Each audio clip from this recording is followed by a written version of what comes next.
And holy smokes. I forgot we got a new one for the back wall, and I didn't want to hit the wrong one. Gotcha. All right. The money is flowing. 4-year, $68 million buckaroonies. The extension for the Dolphins player, making him the NFL's third highest paid running back at $17 per year. $32 million guaranteed. Last year, 11 fantasy points every single game. I mean, he is an awesome guy, deserves every penny. $32 million guaranteed. How bad does Devon Achane feel looking at Jeremiah Love, realizing Jeremiah Love got $21 million more in guaranteed money than this massive contract? Yeah. It's like that kind of stinks, but also Gibbs is like, oh, yeah, Gibbs is like, huh? He did what? Your money? Money, please. Yeah. We got to get that dropped. Yes, we We do. got to cut that up.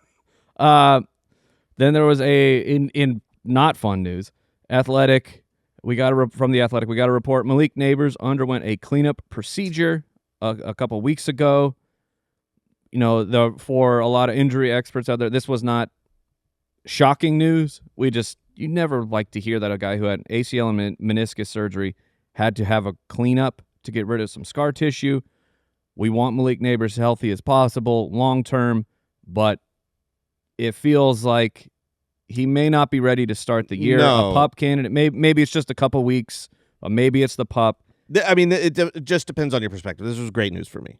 This is great news for me. You made a trade. You made a trade last year for you traded away the 2026 season in League of Record. Yes, correct. Like the upcoming Yes, season. You have already traded that season. I'm out. I'm OUT. Me and my co-manager Good Snyder, grief. we have been saying for the last year, we're the future champ. Yeah. Okay, so I'm out on 2026, and you idiot. this is ridiculous. You did the same thing 2 years ago. Got last. Not before the season Well, started. You got last place because you sold and Yes. played for the future. Yes, about I'm halfway out through the year. I'm out in front of you, Mike. I'm out in front. I went after it hard last year. Josh Jacobs went down for me, and then Daniel Jones went down, which hurt Jonathan Taylor. Yep. You won the championship. I didn't. But because of that, I have very little draft capital. So coming into this year, I just made a 1-for-1 trade. I traded away CeeDee Lamb for Malik Neighbors. It's perfect. And I hope Neighbors starts on the pup. I don't want to win this year. I want him to get healthy, start slow. And I guess for everybody out there that is not just selfishly thinking of their own team, he probably starts on the pup. That's my current expectation. Okay. Dr. Chow, longtime team doctor of the at that Chargers. point San Diego Chargers. Yep. He was saying months ago when the crutch was coming out for Neighbors, it was a sign that it was a different type of procedure because we knew it was a meniscus as well as the ACL, and so to him it was a different sign of the type of procedure, which is not a bad thing. It doesn't hurt long-term recovery, but it does indicate it's going to be a longer process for short-term recovery. So he expects him to not start the season week 1. And so I guess I would just tell people this is a buy candidate the whole season. He's going to start on the pup. He's going to start slow. He probably will not be full strength until late in the 2026 season. Maybe he can help people win championships. Sure. Buy him mid-season. But don't be afraid of, oh my gosh, this is going to be some devastating career-ending injury because we were told he's going to be ready for week 1 and now he's not. I don't think that was correct information from the get-go. But we'll have to monitor and be careful with the ADP, knowing what you're getting yourself into. For sure. Where he's going right now in ADP is too high. I expect if we get closer to the season, it looks like he's going to start on the pup. People won't be drafting him as like the 6th wide receiver or whatever, because you're going to miss a month and then he's going to come back and not be full candidate. But yeah, I mean, obviously he's still a super talented guy.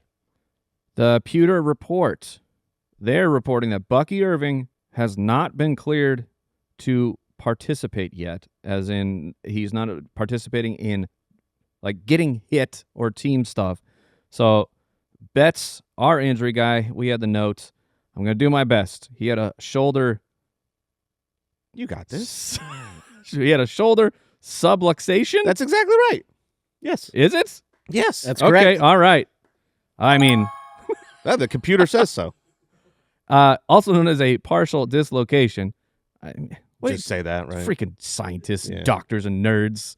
All they know is big words. You're like, well, what's that? Oh, it's a partial dislocation. Now, to be fair, dislocation is kind of a big word. Well, it's a medium word. And All I right, can handle the okay. All right, mediums. the mediums are okay.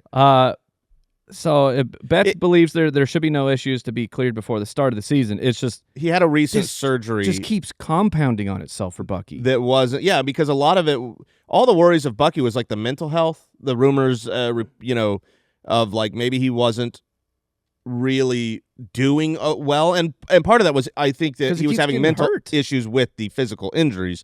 But the timeline of this specific surgery should not get in the way of the start of the season. But in the meantime, Keep Kenny Gainwell. Kenneth Gainwell is there, coming off a sensational season with the Pittsburgh Steelers. The Bucs prioritized him. I will be drafting Kenneth Gainwell will be a late round like target for me. I get that. Panthers general manager Dan Morgan said the team will, quote, keep talking through a potential extension for Bryce Young. The situation of Bryce Young and C.J. Stroud is very difficult. Bryce Young is impossibly difficult because like C.J. Stroud's been disappointing. We talked about that yesterday on the Footcast. Right. The 4 interception drubbing in the playoffs. Uh-huh. Bryce Young hasn't really done much good at all.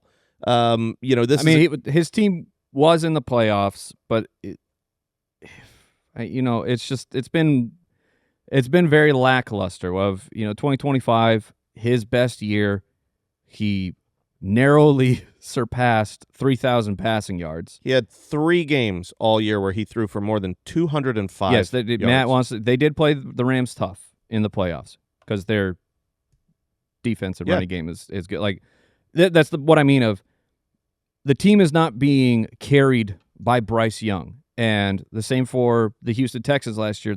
C.J. Stroud was not the identity of the team. The identity was the defense. It's not that they are catastrophically bad quarterbacks, but when you have guys like this, you have to make a decision. Yeah, that's the and tough do you thing. You get in where the Giants were with Daniel Jones, where you're like, I guess we have to pay him, but we know it's probably not the right idea. But if you let him go, now like having him on the team is better than not. Right. You're going to take a step back if you lose Bryce Young or maybe not C.J. Stroud solely because they have a backup that looked just as good. Oh no. General Mills, man. He came in and looked better. But if you're a Panthers fan, you don't want a long-term contract for Bryce Young, right? I wonder what the fans I mean, I know I wouldn't want that. I don't believe he's like capable of winning a Super Bowl. And isn't that that's always like the philosophical question of would you rather have a Kirk Cousins be competitive every year for years? You've got a good offense, you got a good team, you got hope, you're getting in the playoffs all the time, like not current Kirk Cousins. Right. But you kind of know like you're not winning a Super Bowl with Kirk Cousins.